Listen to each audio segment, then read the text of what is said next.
والکاظمین الغیظ غوسې خوري خوړونکي د کله چې غوسه ورسي غوسه خوري والعافین عن الناس والله يحب المحسنین. طالبانو د امام علامه آلوسی د امام بیهقي نه نقل کړی ده و یو ورځ د علي ابن حسین رضی الله عنه یوه مینځه وه اوبه یې پرې ورتویولې طالبانو ورونو هغه بدنې په لاس باندې ورچپه سوله زوبه لیک نسې هغه ولاړه وله ورخطا سوله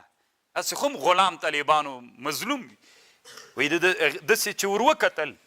هغه ډېره هوښیاره وه هغې ورته ویلې والکاظمین الغیظ د مسلمانانو خو یو صفت دا ده والکاظمین الغیظ یعنې غوسه وخوره قرآن وایي هغې ورته ویلې ومې خوړله د هغه ورته ویلې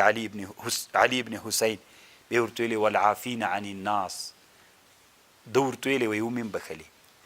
بیا ورته ویلې والله يحب المحسنین وی آزاده مې کړلې زه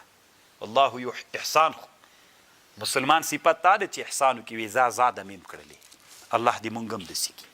خصوصا چې مشر سوې قدرت درغی بیا لاندې کوم کسان چې یې که نه ځان نه دې ذاتي لړم جوړ کړی یاري ورته ټک ورکوي دا صفت په ځان کې راوله والکاظمین الغیظ